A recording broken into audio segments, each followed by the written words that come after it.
Hello,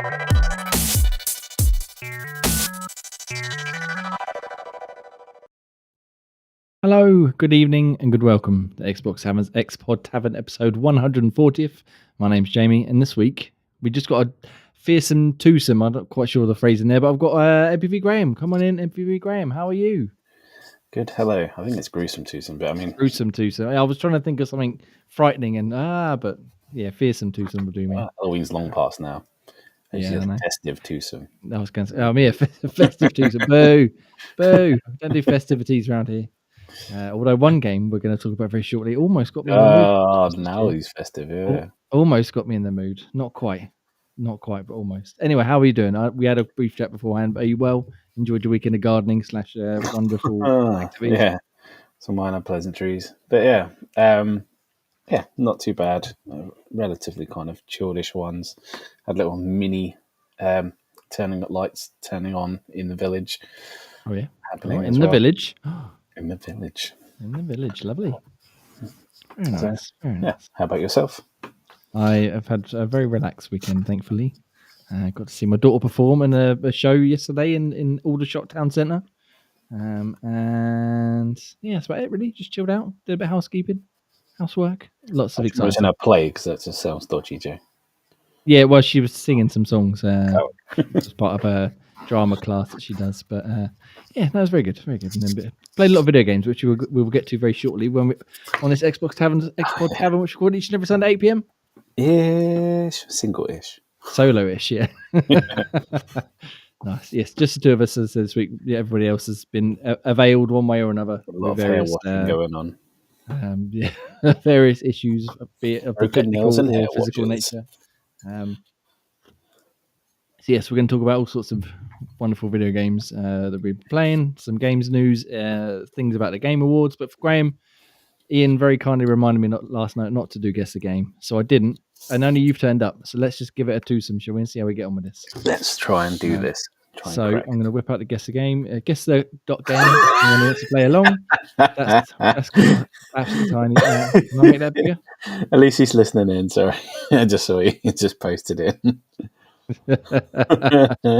I'm not giving you any sort of break, Ian. Outrageous. Let me put it up on the screen here. He did. To be fair to him, he did have a tooth extraction recently. Yeah, he didn't lose it. He had it taken out. It was a procedure. Ian, procedure made you a full man. Right. Anyway, let's go back to Guess the Game. Guess.game. If you want to play along, go to that webpage. But like Wordle, but for video games, 6 pictures to try and guess a game. Ian, excuse me, if you're in the chat, feel free to play along. I'll try and keep an eye on it. And any immediate thoughts? I've got one immediate thought, but I want to see. That's very Zelda-y or like Wind Waker or something like that. That was literally my first thought was Wind Waker here.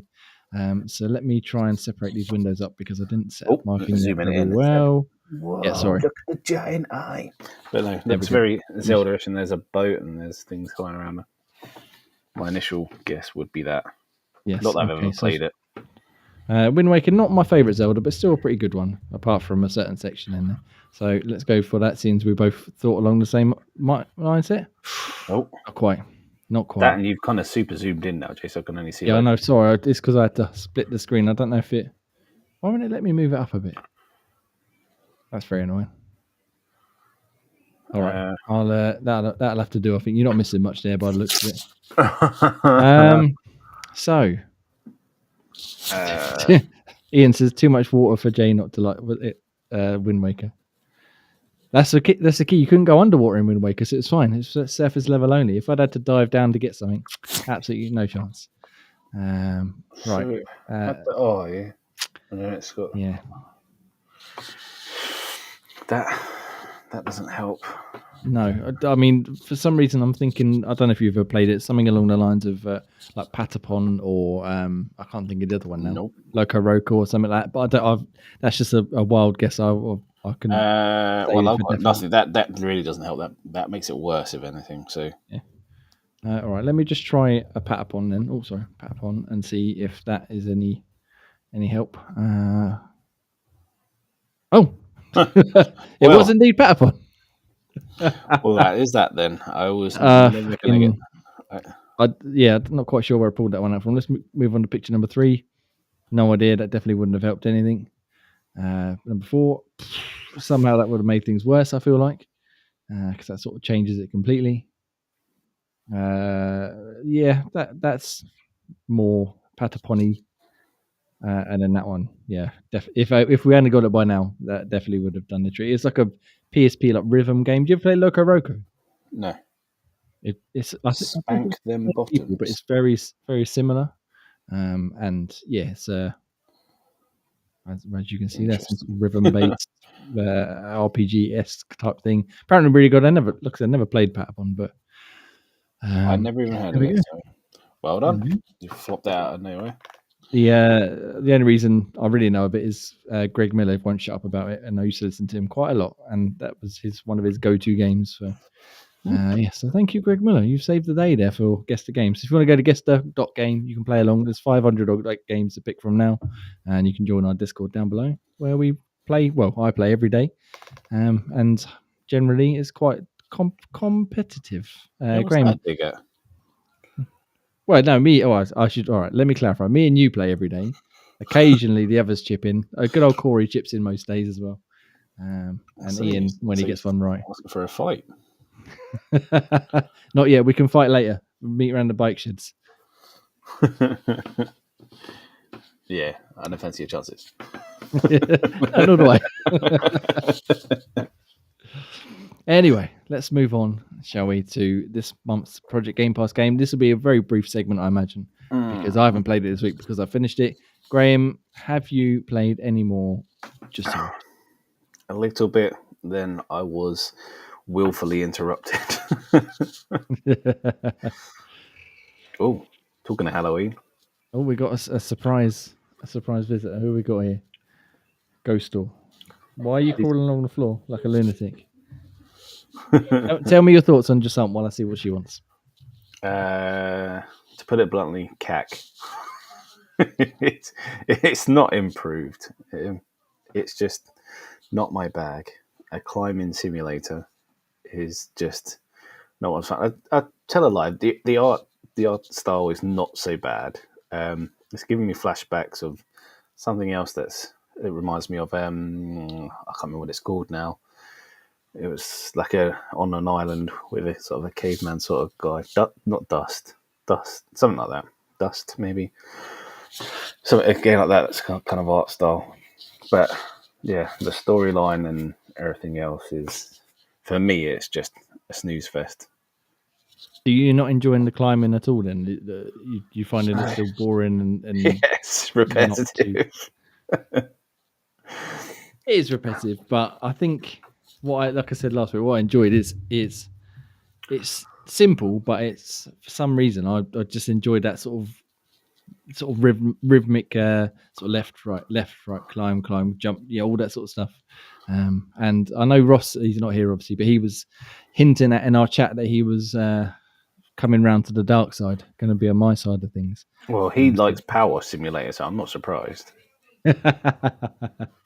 So how far you say you've beaten the first chapter or two? Or I think I've done the first chapter, yeah, and then it's not far after you listen to the first shell, watching the bloody stupid cutscene that doesn't end unless you realise you have to end it yourself. Yeah. This is just sort of Ian's contribution about the controls being wanky. Yeah. Nice. So Ian says in the chat, the controls are wanky and too quiet. Not quite sure what that means, but I need to give it more time. You do need to give it more time. It's only a 5-hour game, really. Maybe 6 at a push. That's 5 hours you're never getting back. It's true, but there are definitely worse ways to spend it. And for me, it's one of my favorite games this year. Still. And I was actually playing it with my youngest, who just made a surprise cameo just then. She started playing it last night. And she beat the first chapter, and she was really enjoying it. Every now and then she'd find one of the shells, like you said, or playing or one of the diary notes, and she's like, "I don't want a story. I just want to keep climbing." And I was like, "Okay," and she's like, "Yeah, I really like the climbing. It's fun." So, good. So I'll make sure I tell Graham that.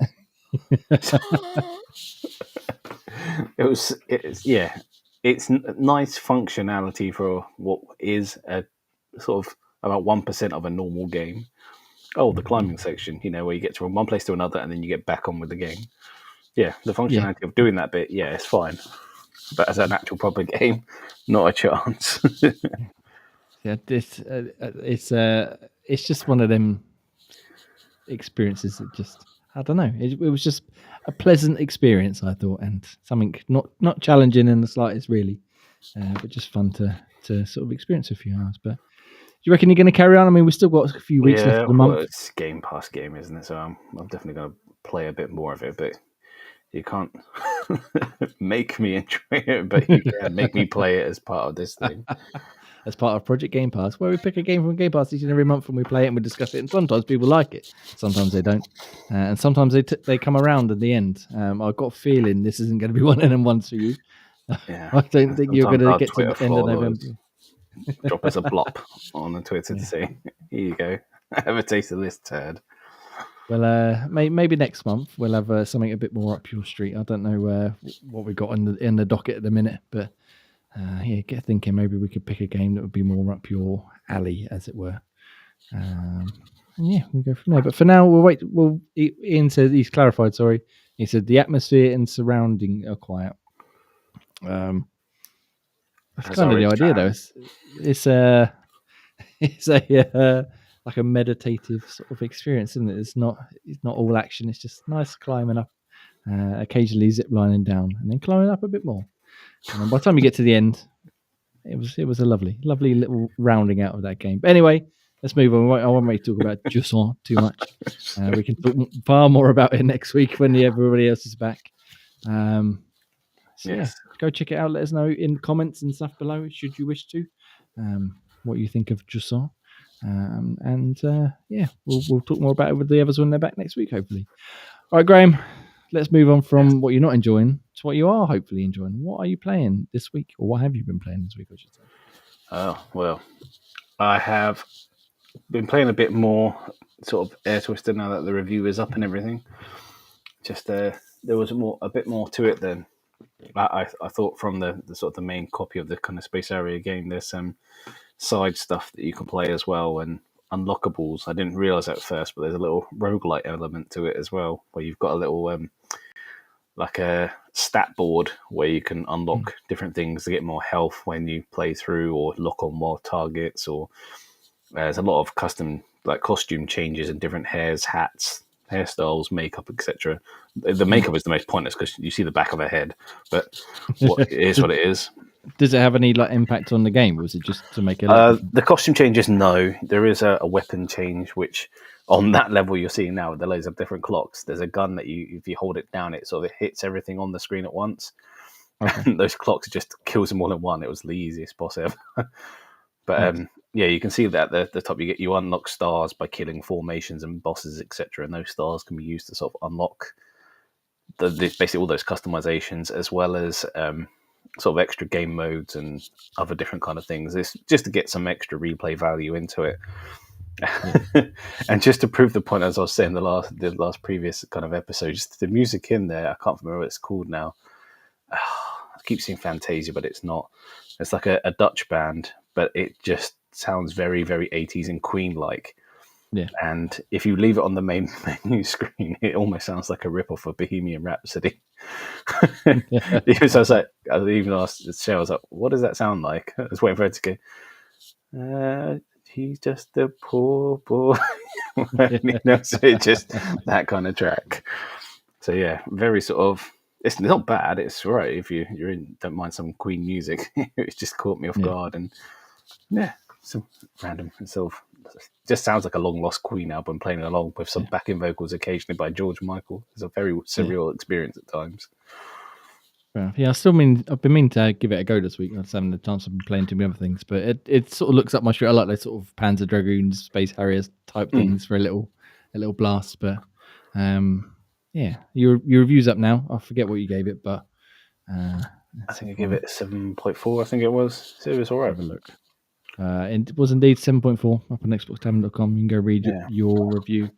Do you reckon you'll sort of dip back into it every now and then, or you sort of? Yeah, no, I think I will, just to see if I can get to the end, because the first playthrough, I didn't realise you're not supposed to get through it because they've added those roguelike elements to it, and I've got to like level 8 or 9, I think it was. I don't know how many more levels there were to it, but as you unlock more things, you get more health. You start off with more health, and if you get any kind of enhanced gun, it kind of helps a little bit more, and so I think I stand a bit more of a better chance. Yeah. But fair enough. It gets proper damn tough around 8th or 9th because the bosses have like a one-hit kill kind of on you, which is a tad unfair. Yeah, especially as you said last week, where it's hard to judge sort of where the bullets and stuff are coming, I guess. Just at that angle, because it's like you see him, it's like this is like 4 bullets just coming, and it's like, and then he's like, avoid the top left, and then poof, they come down like bottom right. It's like, okay, that's where this coming. It's like, that kind of, you can't judge where it's coming through. It doesn't make sense because you're confined to the side of the screen. It's like, this was real life. You just move the fuck out of the way, not just. I'll just stay this far. I'm stuck within this small area. I cannot move any further. Evasiveness is not very good. Yeah, fair enough. Good. But yes, like I said, you can go check out your review on xboxtavern.com right now for a bit of air twister. And is there one final question before we move on? Mm-hmm. Do you find any sailors? No. You find some giant flying swans and fish that you fly on, but I think that's as much as it gets. That's outrageous. He's let the side down. Like I said, Yu Suzuki, you obviously created Shenmue. Didn't even carry on the sailor meme. Outrageous. Well, there's no busy old Japanese guys saying, "Ask me again later." Well, we can always hope. Maybe further down the line you might find something, stumble across some sort of dockyard where you can whip out a forklift as a special spaceship to fly around or something. We'll find out. We'll see. Nice. Okay. Well, Graham, I'm terribly sorry. Bring it on. We knew it was coming. You thought your song was bad. Come on, regale us of this other non-game you've been playing. Unfortunately, you've been sort of subjected. I mean, the others reckon they've had their teeth extracted and got no power and moving furniture and stuff. But I think they just wanted to escape what's about to happen to you. So after 2 years, 2021, my game of the year was a wonderful video game called Lake. This week, they released the DLC for it, Season's Greetings, which is basically a prequel to Lake set a year beforehand at Christmas, and you play as Meredith Weiss's father, Thomas, who she takes over from in the first game of Lake. And just delivering posts, having a chat with some people, exploring the town of Providence Oaks, and I had high hopes, obviously, what with the last game being my game of the year. But I don't think I've smiled as much playing a video game this year. It was just fucking wonderful to be back in Providence Oaks. In PO, as the locals call it. Playing as Thomas was pretty cool because you sort of got to see some of the characters you met in the main game, and the sort of set up their story for when Meredith would arrive a year later, as well as you see now some other new characters as well. Like there's a news crew doing like a profile on small American towns, and Providence Oaks is the one they choose to do at Christmas. And there's not much in terms of the way of affecting the story. Like in the first game, you could affect like the outcome of who, Meredith had 3 or 4 different people she could have sort of rounded out the story with. Whereas this one, obviously everything's preset because it leads into Lake. So there's no option to mix things up, and even at some point there's how it unfolded in the other game, basically. Yeah, and there's even at one point where in Lake her parents go away on holiday, and that's why she's come to sort of take over his job and look after the place for a couple of weeks. And early on in Season's Greetings, they get the phone call offering them that holiday. And he goes, the dates are whatever it is, it's 6th to the 10th of September, whatever.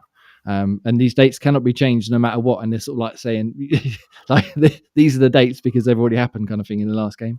And little bits like that. It's not the end of the world by any means, but it does mean that there's not quite as much freedom or free flowingness to what's going on. But I still really enjoyed it. It was lovely to just drive around delivering post. I know you were very excited about that. But then interacting with all the different characters on the way. The radio station is back. It's got a lot of the same songs, but it's also got a couple of new Christmas songs.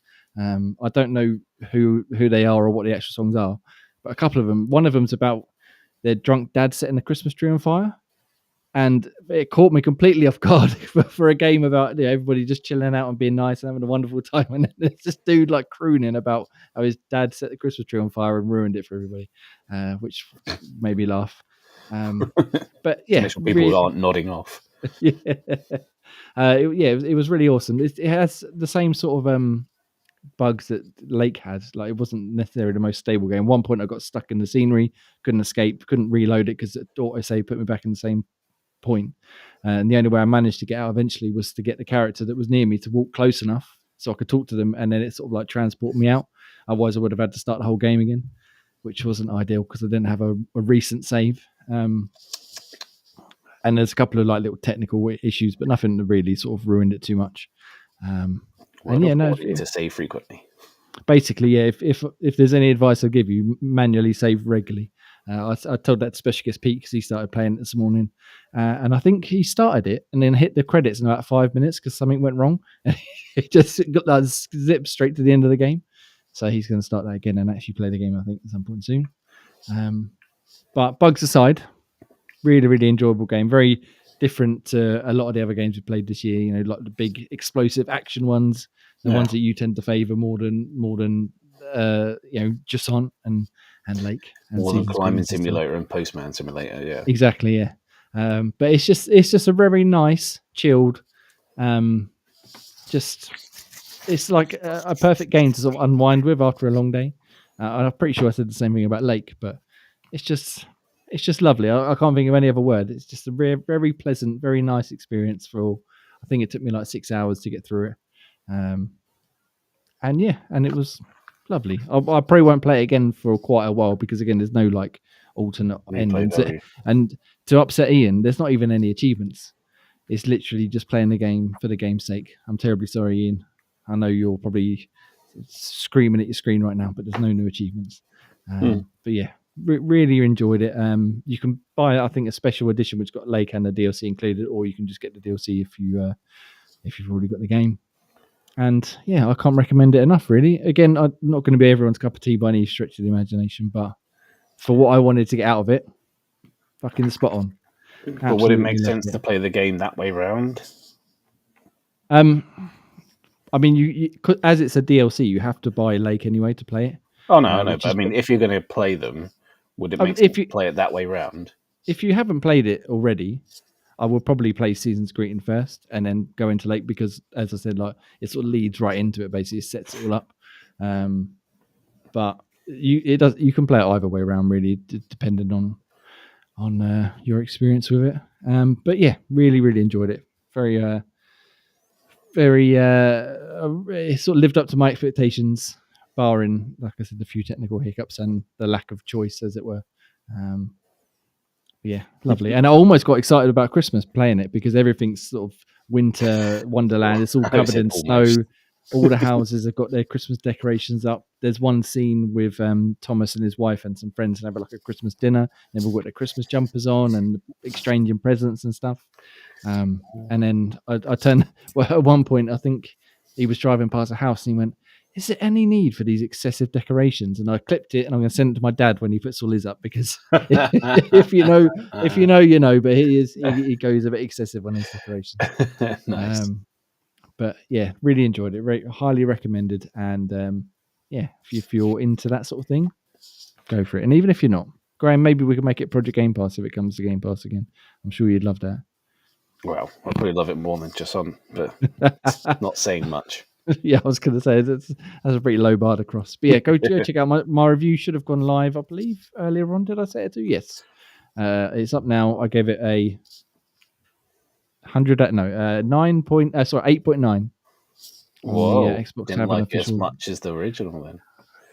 I think the original I gave an 8.9 as well, if I'm not mistaken. Your game of the year only an 8.9. Yes. It wasn't. It was not my highest rated game last year. Oh, 8.8 I gave the original, sorry. Not the highest rated game I gave that year, but definitely the one I enjoyed the most in terms of just my personal enjoyment. I don't know if Season's Greetings will be up there this year because there's obviously a lot of fucking great games this year, including Jusant, which I played, and Trine and Resident Evil and all sorts of stuff. So we'll talk about that in a few weeks, but it's definitely going to be in the consideration. I would say. Anyway, I could sit and talk about Season's Greetings all day, but I won't. Graham, what else have you been playing this week? I have unfortunately introduced my children into Minecraft, so I've been stuck playing that with them. You fool! You fool! Well, I was sick of them making me play Roblox with random games which have no just direction. Would you rather play Jusant or Roblox? Jesus Christ, that's a decision. It concerns me. You've had to pause there. Yeah. I'll probably Roblox just because there is certain games that have something to achieve on it. But yeah, no, it's sort of playing some Roblox games where I think it's Horse World or something like that. You don't do anything. You're just either a horse or someone riding a horse, and then you just travel around an island and nothing happens. You don't do anything. That is it. That's the game. And you just hover around. And the more you hover around, the more money you get to buy more customizations for your horse. And that is that game. So I can't do this anymore. Those auto builder clicker type games, my girls were obsessed with a couple of them, like building restaurants and stuff like that. It's just what are we doing? We're just waiting for the numbers to go up. Okay, and then what? And then we wait for more numbers. It was just more for Emily because she's got such a creative mind on her. So I thought maybe with sort of Minecraft you can have a bit more and create an adventure with it. And yeah, it was true and it worked. And she's got to a point where we were playing it all together. And then because I found there's a way of getting it on the Amazon tablets, she's now more keen on playing it by herself to try and work things out that way. Yeah. And she's dived well and truly into that bit, but even got to the point where I was even playing it with Shell and Ashley a bit earlier as well. Very nice, very nice. And so are you doing creative or like the survival? It's still survival. I tried not because creative just takes all the fun out of it if you're just sort of spawning everything in. Yeah. I think it's good to muck around while you're. If you just want to muck around and try little competitions or something, but I much prefer the survival mode to actually have a point to it. We put it on peaceful mode just because when it gets nighttime, it's a pain in the ass with all the mobs just constantly humping where you're trying to sort of find some iron or gold or anything. It's just more of an annoyance than anything.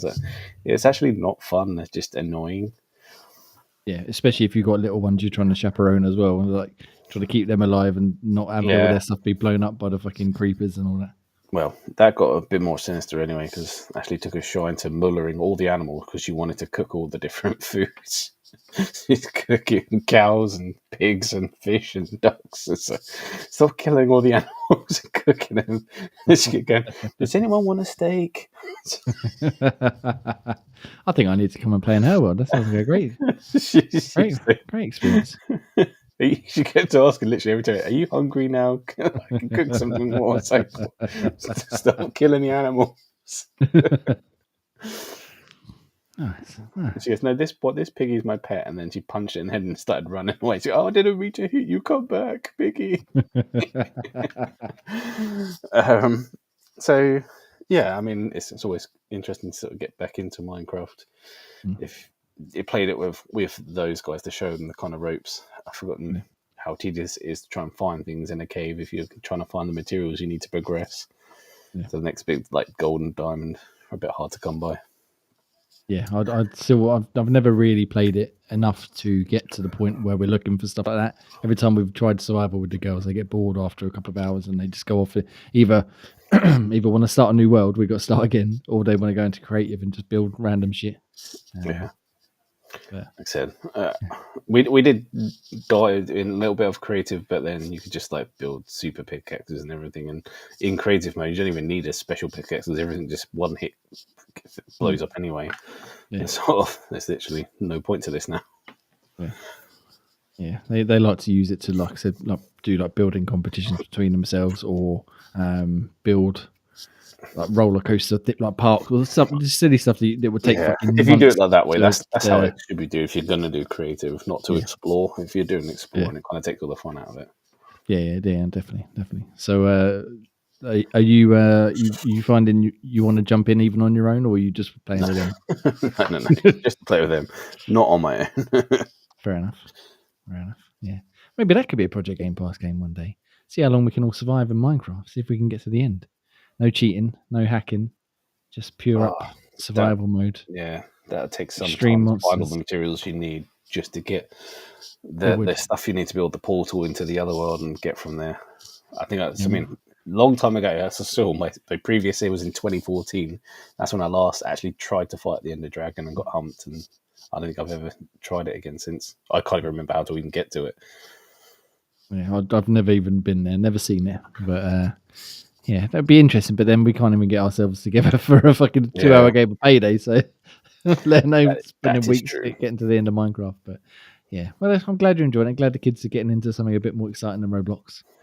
Yeah, well, it's just to expose them to something else, just so they're not sort of fighting each other over Roblox constantly. Well, have you considered showing them this game called Jusant? It's really lovely. The kids will love it. No. Yeah, fair enough. But what about you, James? Have you been playing anything else?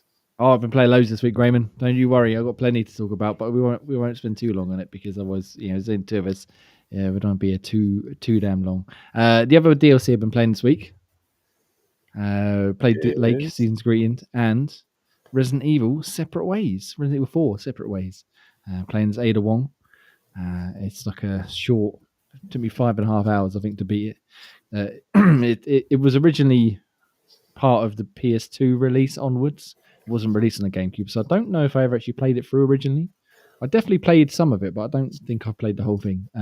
It basically tells Ada's story from beginning of the game to the end of like where she is while Leon's doing whatever he's doing, and because it's so short, it sort of fast tracks through quite a lot. So you get to the enemies with what start sprouting out the tentacles out of their heads and stuff really quickly, whereas in the main game you're a good few chapters in before that starts to happen. Excuse me. And it sort of skips over quite a lot of story beats because Leon's doing all the main stuff. This is just Ada sort of where she is while Leon's doing other stuff.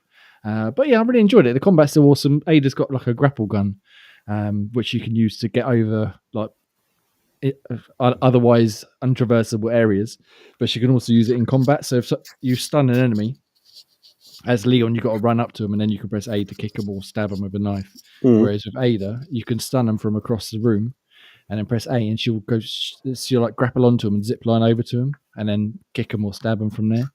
So it gives her a bit more freedom of movement, which is handy because the last couple of chapters especially were quite tough because they just piled the enemies on. And so I was like ziplining all over the place trying to beat the shit out of them. And more often than not, I end up getting myself in trouble by zipline into one and then turn around. There's another 4 or 5 enemies stood behind me. Is ammo still as scarce or is it not as bad? It wasn't too bad. I think I only really ran out after the second to last boss battle. Because he was a bastard. I think I was doing it wrong because he had a very obvious weak point, but it only showed up after a certain attack. So I was attacking him constantly, but only actually really damaging him when he would put his weak point on display. So that was the only time I really ran out of ammo. You can craft ammo on the fly as well, like you could in Resident Evil 4. Okay. Providing you got materials. You can buy it from the merchant as and when you find him. And because it, again, is so short, you can upgrade your weapons, but all the upgrades come real fast this time. Whereas in the main game, it took a long time to get a gun fully upgraded. Over this 5.5 hours, I had one of the guns fully upgraded, another one basically there, and then a good few upgrades on all the other ones that she has. And then, it skipped over a few things, perhaps a little bit too fast. So there was one bit, again, towards the end where it introduces this invincible enemy, and it sort of set it up like you're going to be chased throughout the area you're in for as if because you can't kill him, you just got to keep running. And all it really amounted to was a 20-second chase to run away from it initially, another 20-second chase maybe a few minutes later, and then before you knew it, you'd killed him with the only thing that they said could kill him. You just happened to walk past it anyway, of course. In Resident Evil, convenience. convenience, yeah. And then it was over and done with then. So what could have been like a stretched out, proper survival horror moment like Mr. X chasing you around the Raccoon police station, it was all over and done with in about 10 minutes, which was a little bit, I would have liked that bit to extend a little bit more. But as it was, really enjoyed it. Yeah, great combat, looks great. Nice to see sort of the alternate take on what's going on, like the final boss battle. Yeah, if you played the main game, Ada throws a rocket launcher down to Leon at the very end, and then you play as Ada, like trying to get that rocket launcher and then get it to Leon. And that bit was quite fun. That was a bit of a hectic, because I think you got like 5 minutes to get from point A to point B, and there's enemies and all sorts of shit in the way, so you're just kind of legging it and hoping for the best. But that was good. Yeah, really enjoyed it. My review, I think, will be up next 2 days. Where does it fit in of your table of things or Resident Evil? It's not as enjoyable as the main game, obviously, because it's so short and because it sort of recycles a lot of the stuff it does anyway, just albeit from a different perspective. But it's certainly better than Resident Evil 5 and 6, and probably better than Resident Evil 3, I'd say. But again, as a DLC, it wouldn't stand up on its own, I don't think. But as a DLC to Resident Evil 4, perfect accompaniment. So, yeah, fair enough. Good choice. Fair to middling. If you enjoyed Resident Evil 4, you're definitely going to enjoy this. Just could have done with a slight more. I'm all for shorter games, but this could have just been padded out ever so slightly more, especially like I said with that section with the invincible boss that you kill very, very quickly indeed. So yeah, Resident Evil 4 DLC, separate ways. Where is he? What's he saying? And what's he talking about? Oh, sorry. Yeah, Minecraft. I miss these ones. All the different worlds. Ian Ian says his son Tyler has over 600 worlds on his tablet. Nightmare trying to get him to stick to one. Yeah, exactly. Not just that, and do it on his 6. Yeah, and Tyler can do it, and we can do it. It's just a case of actually getting people together to do it. Get involved, yeah. Yeah, but we can worry about that another time. Graham, you got another game on your list? Go on, tell me all about it. Yeah, so it's EAFC. I usually do a dabble in the squad battles every other day anyway, just to keep up to date with it all. But it's my first time trying to dive into Champions, because I managed to get a little time slot to try and get some done, where you have to play like 20 matches in the whole weekend. I think I've only done 10 so far, and I'm on a 50-50 split. I've won 5 and lost 5. So it's, not easy. It's tricky to sort of get through, and there's a lot of cheese goals coming in, and sometimes you play and some weird things kind of happen. And there's been a lot of social media pumped out there saying that the gameplay's not as fun as previous ones, and that it's starting to lose its charm a little bit. It doesn't help people always just plump for the kind of the same goals over and over again. People know that they see the spots where things are at its weakest, and they just exploit it and just doing the same sort of things. And it's the classic FIFA goal syndrome. Kind of, yeah. And it's always the same sweat goal. It's like as soon as they find it, it just becomes the same thing every year. Sort of, once you find out how to do the sweaty goal, everyone keeps trying to do it every time. Yeah. But yeah, so it was my first dabble into kind of Championship. I haven't finished it. I've still got another 10 to play. I think I've got until the end of tomorrow to try and get those ones in, but that's easier said than done. But if you don't, then you just stay at the rank that you're at for after those games, and then you get the rewards for however high you get. But it's hard to say enjoying it. I think if I don't win enough, I might just leave it for a bit and concentrate on other kind of games, because I think it's kind of right. It is kind of losing its charm, the Ultimate Team side of things. I would like to play a bit more clubs if I had sort of an actual club that played it regularly to do so that way, because that's a bit more fun to do that kind of one. But yeah, it's starting to taper off a bit now. Fair enough. So the clubs is what you were playing with, like Ross and that before, wasn't it? Yeah, so you just play as a single player, and you kind of, the more you play, the more you get some sort of upgrading attributes to your player to make them slightly better, and you play as in like a league against other people's teams to sort of progress and sort of become a bit of a stronger team. And obviously you can have up to a whole team playing as separate people, and it's kind of fun. It's kind of like a group activity to sort of play it that way. So if you can get a good group to do it and play regularly enough, it's quite good fun. Yeah, fair enough. But the Ultimate Team isn't floating your boat right now in terms of the championship and all that stuff you just said. Yeah, not while it's just something's not right. It's not as fun, or like the opportunities don't feel the same as what they were in kind of previous games. Sort of the sort of there's no decent kind of variety of cards. There's already too many kind of super cards out there. A lot of in like last year, some of the higher ranked cards were like super expensive and quite rare to get, but even they've dropped down to like tiny amounts this year, so anyone can kind of pick them up. So everyone's kind of got super teams, and it's it's just a bit meh at the moment.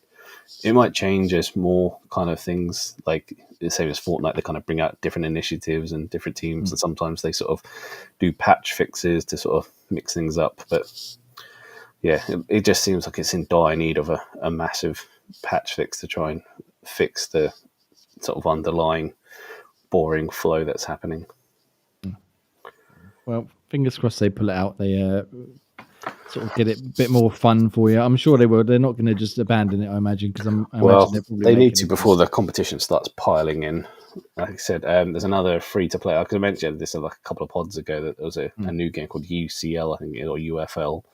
It's like a different kind of free-to-play football. It doesn't look graphically amazing, but any other kind of football game that's trying to sort of garner some sort of traction to compete against EAFC or FIFA would be interesting. I think FIFA want to bring their own kind of game out soon as well, so they might try and aim for that next year to real put the competition up, because it needs it.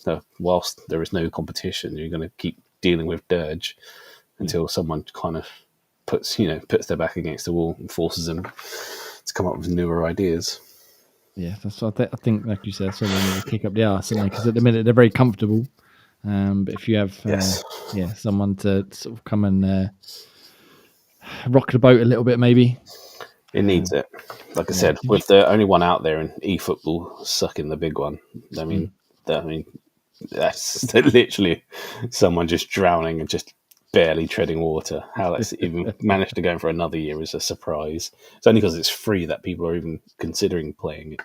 Yeah. But, yeah. Did you see that post? I think I shared it with you like the other week about. I think it's called Sociable Soccer, where the guy I forget his name, the company behind it, and that, but they put out a press release was basically like, "Fuck EA, we're going to show them how it should be done. We're going to sell this game. We're going to update it. We're going to keep it up to date. We're going to provide like real, is it FIFA Pro licenses or whatever it is."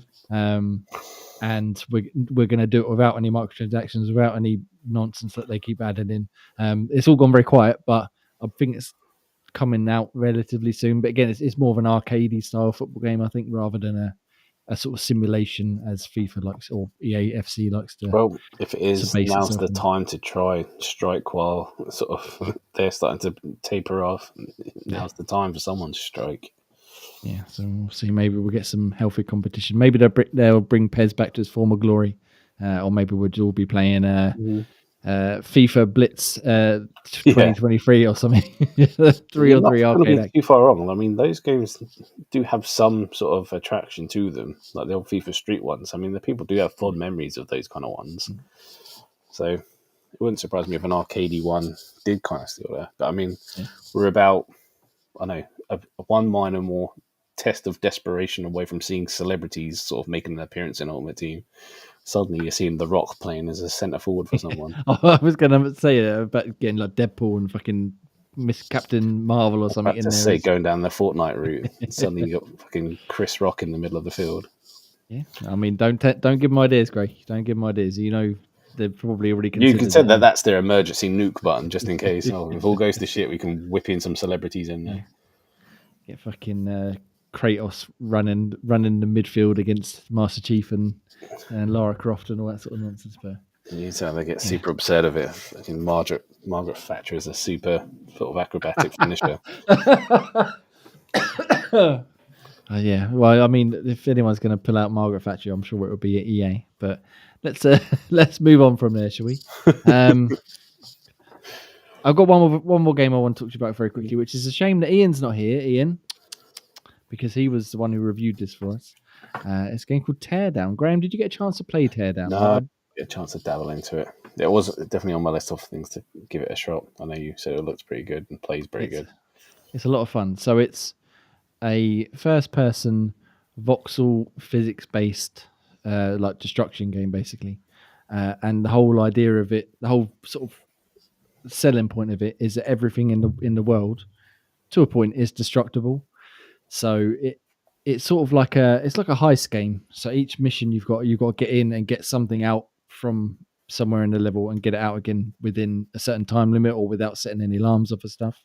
But the general gist of it is the way to get the stuff out is to make a fucking path of carnage from A to B and back again. So everything's made out of these things called voxels, which, I mean, I'm not a tech guy, but it's basically like Minecraft, but on a far smaller scale. And everything is physics based. So if you take out the trunk of a tree, the entire tree will fall over, for example. Whereas in Minecraft, if you take out a trunk of a tree, it just stays upright. And you can destroy, trees, buildings, furniture, cars, everything except for the solid ground and the occasional like solid rock faces is destructible. And it's just a lot of fun, basically, to go in and destroy everything. Everything's, like I said, physics based. So if you can knock things into other things to make them destroy it. You can set things on fire.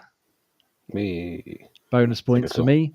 You can blow things up. You can drive cars through buildings. You can knock the base out, like I said, base of something out of it, and then have everything sort of come tumbling down on top of it. It's not like ultra realistic. So, if, for example, if you take a house out, if you take all the flooring and the walls out, the entire top part will just fall and land. It won't necessarily crumble unless it's got some force behind it. And sometimes all it takes is one single voxel to hold everything up.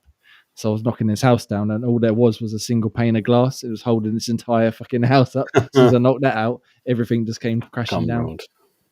And there was another level which has got a lighthouse in it, and I took the base of the lighthouse out, and the entire lighthouse just tumbled onto the level below and just smashed all these buildings up. It was very satisfying. It took me ages to knock it down because it was fucking made out of fucking diamond, I think, but it was a lot of fun. But because it's the heist thing, it's not just go in and destroy everything. You got to blow holes through walls and knock down roofs to make ramps and stuff like that. But the idea is to get whatever the item is out again, and a lot of them are attached to alarms. So as soon as you grab the item, you've then got 1 minute to get from there back out again.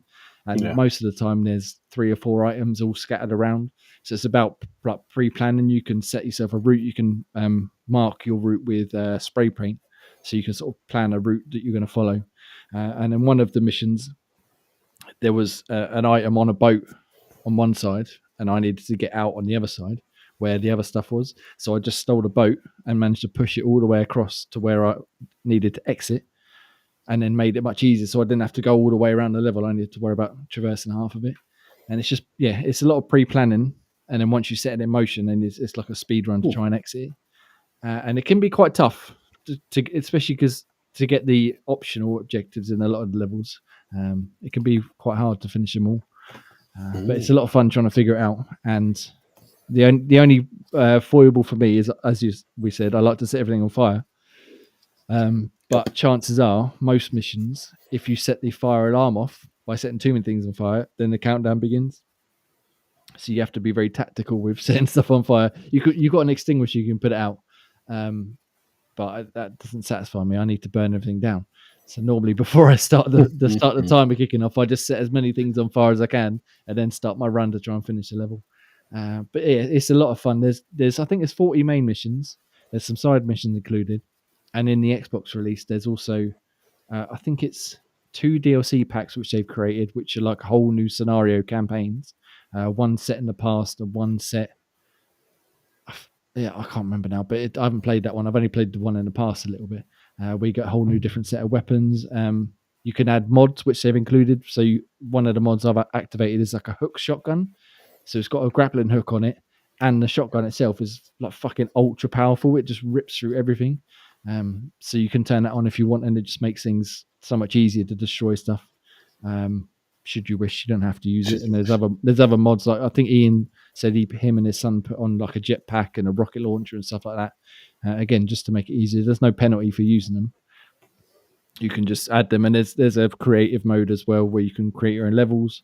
There's a sandbox mode where you can just go in and just wreck shit, which is obviously a lot of fun. It's brilliant. It looks really good as well. They got a lot of like ray tracer stuff going on, but the way the physics interact and the way the fire spreads. So you set a base of a house on fire, you come back 2 minutes later and the whole thing's burnt down because it's just spread throughout the whole house.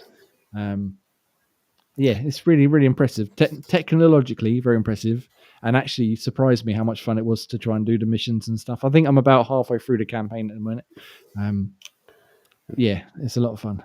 Satiates your pyromaniac tendencies.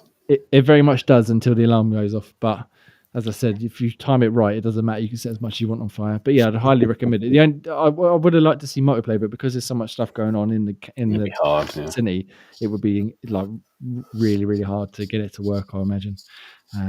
But yes, it's a lot of fun. I'd highly recommend you check it out, even if you just jump in the sandbox and just smash some shit up, because it's satisfying as fuck. Especially you got the sledgehammer and you just knock a building down.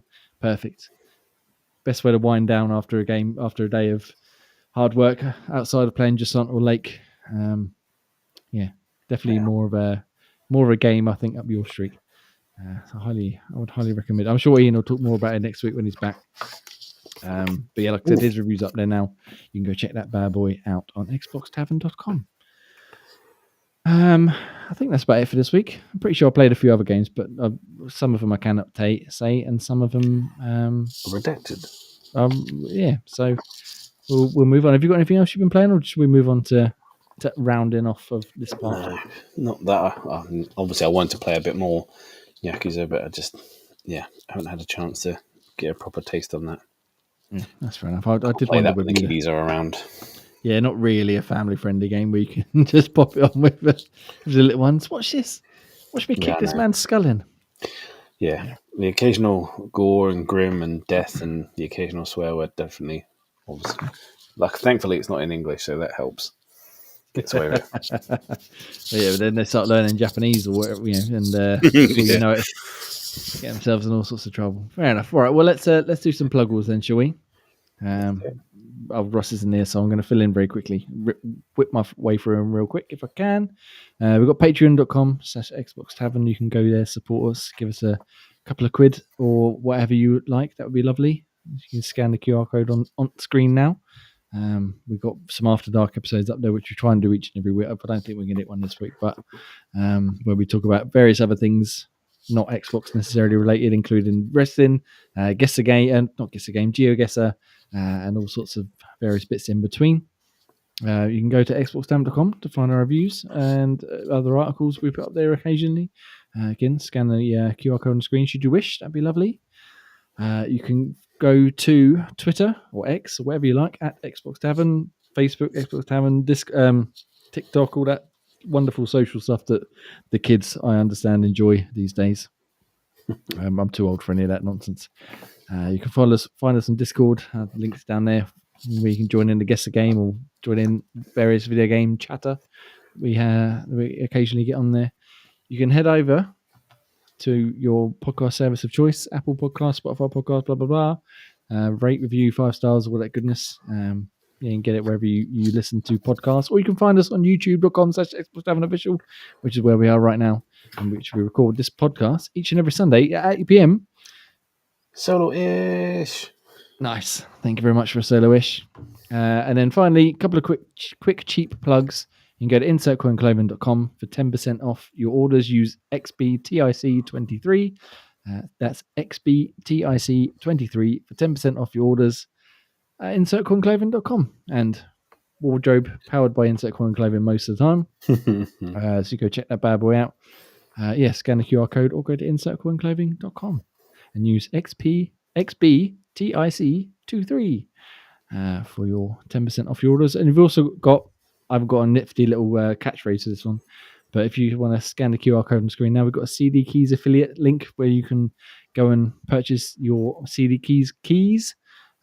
If chucks us back a couple of pennies per purchase, depending on what you pick up, it all helps. So if you want to do that, That would be wonderful. Thank you ever so much. Cool. Right, Graham, that's pluggles, all pluggled. All right, plugged. what else we got to talk about? Video games. Yes. Game Awards. So the Game Awards nominees were announced recently.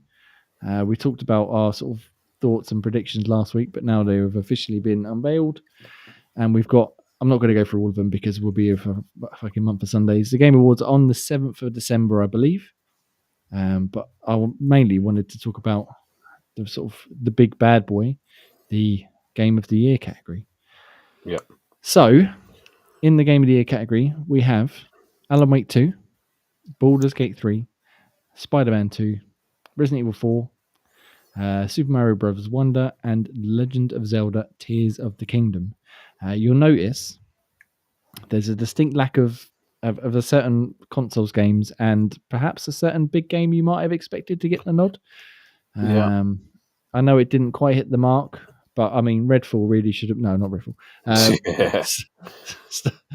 There's a lack of Starfield here. Starfield only got one nomination, which was in the best sort of the RPG category, which is up against Baldur's Gate 3 as well as some other pretty excellent games. So, do you think Xbox has been a bit shafted by not having Starfield in the Game of the Year, considering we've got Alan Wake 2, which come out last week or the week before, and Resident Evil 4, which generally remakes tend not to get sort of the nod this time of year. No, well, it looks like Baldur's 3 is going to do a big old sweep to sort of collect things, but maybe fairly, maybe it is that good that it deserves it. I haven't had a chance to dip into it yet, and the Xbox release hasn't happened yet, or I don't know when that's likely to happen. I think they've hinted strongly that they're going to announce the release date of the Xbox version at the Game Awards. So, I mean, that's when we kind of get a taste so we can sort of probably appreciate it ourselves when it actually finally does touch down on here. But, yeah, I mean, it's not like the game was that bad, but there was such a campaign of hate against it to try and sort of belittle it and sort of screw its meta rating up. I mean, it wasn't, I mean, there was always going to have bugs in there, and there was. It wasn't massively sort of game-breaking. It wasn't, I suppose, massively refined as some of the other Bethesda ones, like any of the Elder Scrolls ones or Fallout series. But it was still plenty to do. There's plenty to sort of get your teeth stuck into, plenty for replay value and extending the game, etc. There's just, maybe some bad choices to make other planets a bit more interesting, but definitely it should have been in there as a contender at least, even nominated. Probably wouldn't ever going to win, but nominated at least should have happened. Yeah, no, I'm definitely surprised because obviously the way these six are picked they have a panel of like journalists and stuff from all over the place. Not us, obviously. We're too cool for that, but and they all vote on the games they would pick, and then like the results are tallied, and the top six picks get like the final nominations. But I mean, there were lots of 10 out of 10s for Starfield. There were lots of 9 out of 10s, and lots of I don't know who's exactly on the panel, but there were a lot of like YouTubers and podcasters and stuff really singing its praises. I know there were people less high on it, like I mean, even some of us, like myself and special guest Pete, we haven't had them on here yet, but we weren't as sold on it as the rest of you. But I think we were definitely in the minority to see it not even get the nod. Even though, like you said, chances are Baldur's Gate's going to fucking wipe the floor of everyone. I don't get me wrong, I'm very happy to see Resident Evil in there because I love Resident Evil. But I am surprised that got picked over Starfield. And I'm also surprised Alan Wake 2 got picked, even though it's reportedly a very, very good game. It's only been out 2 weeks, whereas Starfield's had a few months of people to spend some time with it to enjoy it. Whereas Alan Wake 2, everyone's like, yeah, it's really good. And then they're like, throw it in the Game of the Year, and then is it going to still be worthy of that vote in 2 months' time, 3 months' time? I don't know. It might be. I haven't played it, but yeah, I'm very surprised to see it not even get more than one nomination in any category other than the RPG one, which again it's not going to win because it's up against Baldur's Gate. It just seems to be a trend recently of like the awards just meaning so little, and it's so corrupt, and the reasons they choose things just seem to be a bit sort of bullshit these days. The fact is, I mean, it happens in football as well. The people that are winning the sort of main awards don't deserve to have those kind of awards. Just seems to be it's following suit in the game world as well, which just unnecessarily putting games in there for certain sakes or just a bit of corruption around it. It just, yeah, that's probably why I'm not too keen or too interested in the way these kind of awards turn out, because you don't know how much of it's fixed, how much of people have paid to sort of get where they are and just to have their game boosted up the top for it. And so sometimes you can't hide it. You can't ever sort of get a cat game to be the sort of the main game, but you can definitely see some sort of shenanigans at afoot. Yeah, I mean, I'm not saying that anyone sort of paid their way in or slicked a few palms, or greased a few palms, whatever. But I am. Yeah, we'll agree to disagree on that part. But I do think that there's a certain aspect of, I mean, I don't subscribe to this, but there were a lot of people saying about the Xbox tax, where Xbox can have a great game, but because it's on Xbox, people were like, well, it's all right, I suppose. But I mean, something like Spider-Man, again, I haven't played it, reportedly very, very good game. But I saw a lot more, well, personally, I feel like I saw a lot more general love for Starfield than Spider-Man. I've seen a lot of people say Spider-Man, it's repetitive because it's sort of rinse and repeat of the first game. But again, because it's on a PlayStation, it sort of seems to have got exactly a get bit of a randomly lift boosted. Because, and again, don't get me wrong, I play a PlayStation. I love a lot of their exclusives, Last of Us included, which I will be purchasing in the upgrade for Part 2 because I'm a sucker. But it does feel at times like if had it been Xbox's Marvel Spider-Man 2, it might have been a bit, well, there's a bit of a glitch here, or this doesn't work that's properly. What I mean, definitely. And I heard that anyway. People were still saying that they get the occasional glitches. Why put a fast travel into it when it's a game about Spider-Man who can bloody traverse fast anyway because he's got fucking webs? And that the game was quite short for such an exclusive game. It wasn't a massively long-ish kind of game. Yeah. But yeah, it's interesting. I mean, I do like the awards, and I like Jeff Keighley in that, and I'll definitely like. I won't stay up and watch it live because it's on like fucking 3 a.m. over here.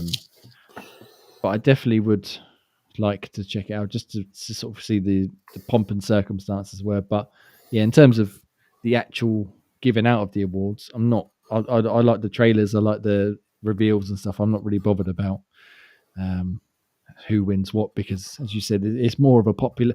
That sounds stupid because I mean the awards are a popularity contest, but it's at the same time it does feel like it's more of a popularity contest for the wrong reasons, if that makes sense. It's not necessarily what was the better game. It was like, oh, where was this game released? Who made this game? Are we friends with the people who made this game? Without contest, Jay. Yeah, without going down into conspiracy theories about people paying each other. Yeah, I do. It would be fascinating to see like an alternate universe where, like I said, Xbox had Spider-Man or Starfield was released as a PlayStation exclusive. If it would have been, because that was the plan originally before they bought them, was to release it on PlayStation exclusively. If that would have then bumped it up a few notches and maybe even got it nominated for Game of the Year, who knows? Again, I don't want to go down. Yeah, I don't want to go down that sort of conspiracy theory rabbit hole. But it's interesting. But I mean, in terms of the list of games that are there, like we said, I think Baldur's Gate 3 is definitely going to win it. Although Tears of the Kingdom, I reckon, would be the one to give it a run for its money. Just because, I mean, you can't really bet against Zelda and Nintendo generally. Yeah, I do wonder. But we'll talk about our games of the year probably in next 2 weeks, I reckon. Our sort of personal lists and stuff. Would any of these? I suppose you haven't played any of these, have you, Graham? Which ones? We got Alan Wake 2, no, Baldur's I haven't Gate, played, but Baldur's Gate Spider-Man. Definitely not Spider-Man because it's PS. But Resident Evil 4, no, and then Mario and Zelda. No. Yeah, so I've played 2 out of the 4, 2 out of the 6, I should say. But I haven't touched Zelda for ages. I need to get back to it really. But yeah, that's how good that is. Yeah, it's an interesting list, and quite a lot more recent games. I think the oldest one there is Resident Evil. Everything else, and Zelda, I suppose, but the other 4 will come out within the last month or so. Yeah. Whereas there's lots of very, very good games released early in the year, but we'll talk about that when we do our game of the year. What other categories have we got? Let me just have a quick check down the list here. So there was What was the one I was looking at that I thought might be interesting? Oh, that was it. Best esports game of the year, Graham. What do you reckon to the best? I could even name Absolutely it no. all. It's the same shit, isn't it? Overwatch and Dota. And Let's have a look. Best esports game of the year. So the nominees are Counter-Strike 2, Dota 2, League of Legends, PUBG Mobile specifically, and Valorant. Not played any of them. So let's go for, what do you reckon is going to win? I reckon Mobile makes me feel queasy. I reckon Dota's going to win that one. Dota 2. Yeah, actually, no. I think I saw a clip of Valorant. That actually looks quite impressive. That is supposed to be very good as well. Yeah.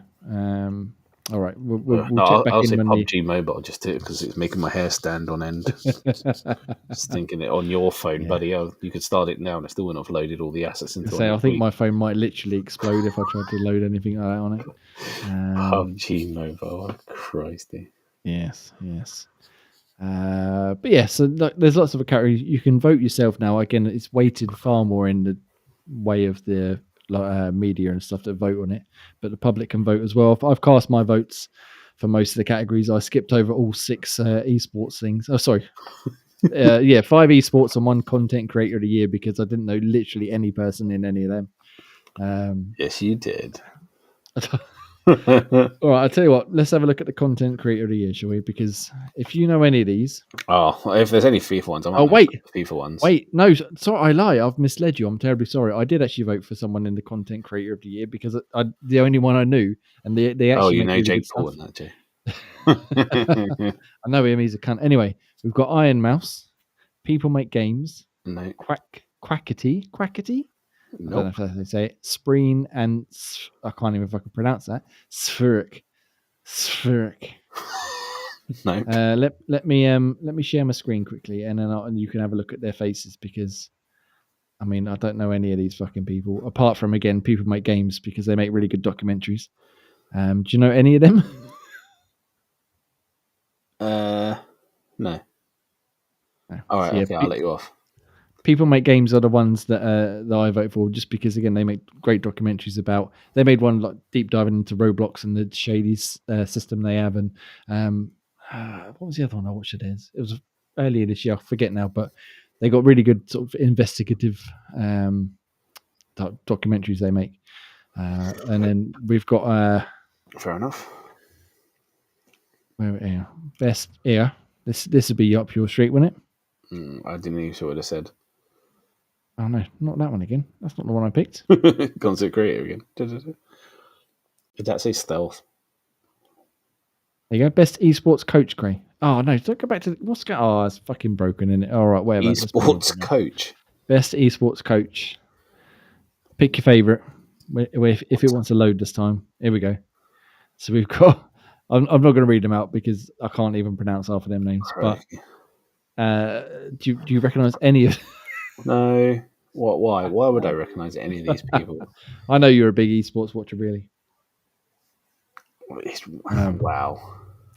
I must admit, I'm as much as I enjoy doing this podcast and everything else, I cannot fathom for the life of me why people would want to enjoy watching esports. I know there is more outside of the competition.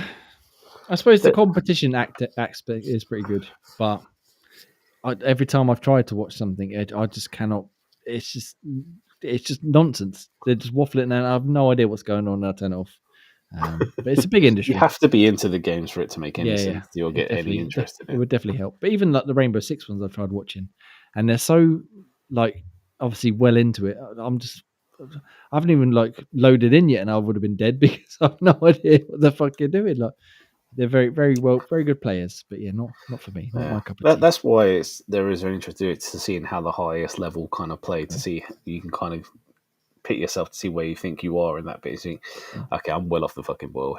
I either need to up my game or just get the fuck off. Yeah, no chance. Absolutely no chance. But yeah, so Game Awards, couple of weeks. We'll see who wins. I imagine, like we said, Baldur's Gate 3 is going to wipe the floor with everything. Hi-Fi Rush got more nominations though and stuff. I think it got 5 in total for like best art, best sound, accessibility, and a couple of others. I don't think it's going to win any of them, but at least that was something. But yeah, no love for Redfall. Poor Redfall. It was the biggest flash in the pan. Flash in the pan award. I think should we have a biggest disappointment category, that might make the list somehow on that one. As broken and cack as that was, at least people were talking about that way longer than they were for Hi-Fi Rush. This is true, mainly that because it was very broken quickly. and cack. Yeah. But yeah, we'll see. We'll see what happens in a few weeks, and I'm sure we can discuss the results as and when that happens. All right, Graham, you got anything else? That was pretty much it for the news this week. You got anything else you've seen this week that's of interest, or should we wrap up this gruesome twosome podcast? No, only an annoyance. I wanted to stay on there about my distaste for the fucking dashboard again. You're obsessed with the dashboard. Go on. They wanted me to leave feedback, so I left a nice, succinct. Your new dashboard is shit. I want to make sure that you didn't get banned for anything. No, I want to make sure that feedback. Give me my old dashboard back, you fannies. Stop advertising. Old dashboards are for fannies. That and the other thing I want to make clear that they need to have a way of sort of disconnecting controllers that have once been connected, so I don't have to keep restarting the Xbox console to clear it all off. It's very annoying. So because I sort of play like normally, and then you keep it on because it's in an always on mode. If I then stream it from like my laptop to play through that way, it uses the laptop as like an extra player 2.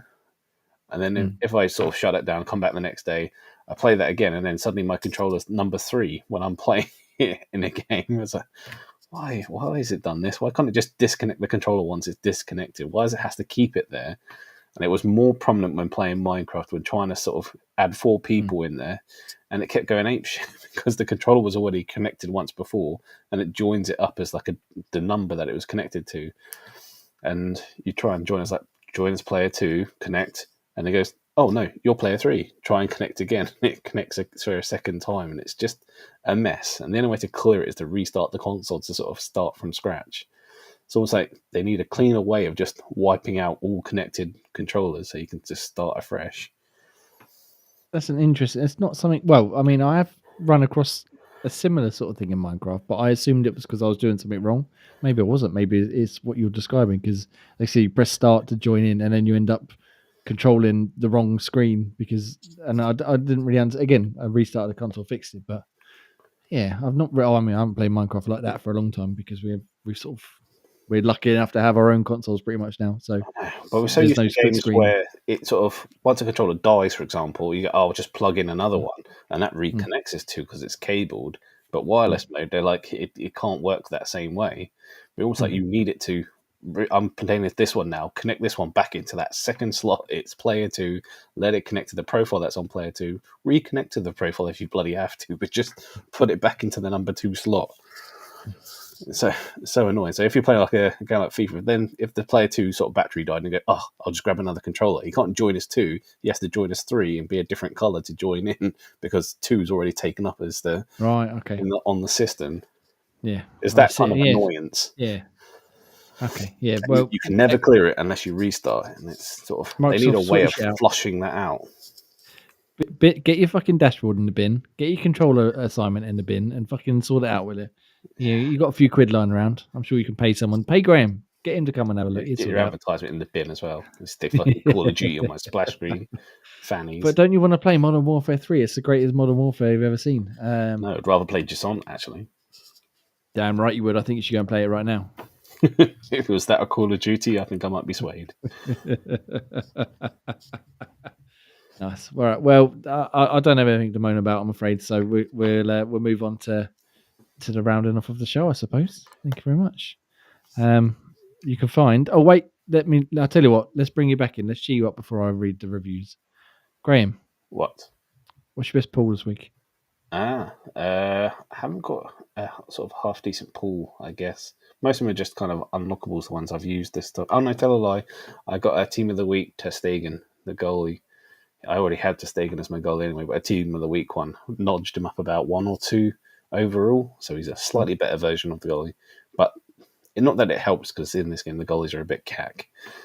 But it's still better than what I currently had, so that was good. But the end of the season objective thing, if you do that, I've managed to use the Alex Iwobi, who's a pretty beefy old card. He's sort of come in handy. So those are my couple of good cards that I've got this week. Nice. I appreciate the constant updates on the pools. Keep us updated on what you pull in, and we can we can go from there. You can go over to xboxtam.com and you can find our written reviews, including, as I said earlier on, my review of Lake Season's Greetings up on the site now. Lords of the Fallen review by Jake, and Air Twister from Graham. Yep. As well as a couple others we've had to go up this week, including Roller Coaster Tycoon Adventures Deluxe and Teardown, as I mentioned earlier, from Ian. So go check them bad boys out. I've got, like I said, my Resident Evil Separate Ways review is going up in the next day or two. I've got a few others scheduled ready to go up this week, I believe. So yeah, keep checking back on xboxtam.com for more reviews. That'd be wonderful. And our Game of the Year stuff will end up going up in the next few weeks as well. So keep your eye out for that. Let us know what your Game of the Year so far is down below or on Twitter /Xbox Tavern, wherever you want to do it. Graham, have you got the list up? Do you want to do things coming to and things leaving us? You want me to do both? Yeah, why not? I've talked too much. All right. Okay. So the things coming to Game Pass, ones that have already come in is Thirsty Suitors, Football Manager 2024, Dungeons 4, and obviously Like a Dragon Gaiden, the Yakuza game, The Man Who Erased His Name, and Wild Hearts. The ones that have recently come in, you've got Spirity, that was added on the 13th, Coral Island, that was added on the 14th, and most recently, one that I was even having an interest to take a look at, Persona 5 Tactica, that was added on the 17th. However, have you ever played a Persona? Have you ever played a Persona game? I don't think I have, but I mean, every new thing that comes into Game Pass, I have a little quick look to see what I think, and then I thought, is it worth to have a proper look? And that tickled me a little bit. I've got to see what I think of that one, because I'm worried if I do like it, I say, do I have to play all the others now? No one has that kind of time in the world anymore. They went through a spree of add-ons, so they've had the 3, 4, and now 5. And I think there's another version of 5. I'm not entirely sure. It gets very messy because there's all sorts of different versions of them. But they're like social, like RPG dungeon crawler type games where you've got to manage your daytime and then in the evening go out and dungeon crawl. But I believe one of them, like just one game, it doesn't matter which one, will set you back a couple of 100 hours at least. So that's the bit that scares me. It's part of, so for my own soul, I need to not like the game, but I have to give it a try to at least find out. Or it could be that this one I like, but that one I don't particularly enjoy. Yeah, but like I said, there's all sorts of different versions, but I think this is I don't know. This is the latest in whatever line of Persona 5 games there are. I don't know. It all gets very confusing. Anyway, sorry. What's leaving us? Yes, what comes in must freeing up time so we can play Persona. The ones leaving us is Coffee Talk, Exapunks, Ghost Song, Gungrave Gore, Football Manager 2023 on both PC and console, Lapin, and Townscaper. Yes. If they have not already gone, please go and check them out. There's some good games there. And as Ian said, Townscaper, easy 1000G if you're really into that sort of thing. So yeah, you can go check that. Oh yeah, no, not for me either, but you can go check it out while it's still there. Nice. I don't think we've got anything else to bring up. What else have we been playing this week? Nothing exciting. I've been playing a bit of Pikmin. I could tell you about Pikmin for half hour if you want. Why? Why would you do that? Why would you wait right to the end to kind of just... For those of you still clinging on, here's something to finish you off. It's Pikmin 2. It's a lot harder than I remember, basically. It's a remade one. Yeah, well, the re-release, it's not remade. It's just slightly upspuffed and with the more modern control scheme. But yeah, I'm not doing very well at it. I lost all 100 Pikmin in one go earlier on. That upset me tremendously. So I had to restart it because I can't have that. Cheating already. Yeah, I was cheating. I wouldn't normally cheat, but that was bullshit. So I turned it off. I was like, I'm not doing this. Anyway, we don't talk about Pikmin too long. Rage quit on Pikmin. I never thought I'd hear it. Maybe that was news they did need to hear. It upset me tremendously because it just randomly blew up and all my Pikmin went. Shoosh. Oh, Where the fuck are they gone? Anyway, we didn't talk about Pikmin for too long. Let's head off and go and play some Just Dance, shall we? So thank you very much for listening / watching Xbox Tavern's X-Pod Tavern, episode 140th, which we record each and every Sunday, 8 p.m. Yes. On Xbox Tavern, youtube.com/Xbox Tavern official, xboxtavern.com, Xbox Tavern on various social medias. You can find us. I'm Jamie, and you can find me at Enexan. Most places. You can find Graham At Graham Reaper. And you can find the others at home somewhere doing their chores or nursing their war wounds or not having any electricity.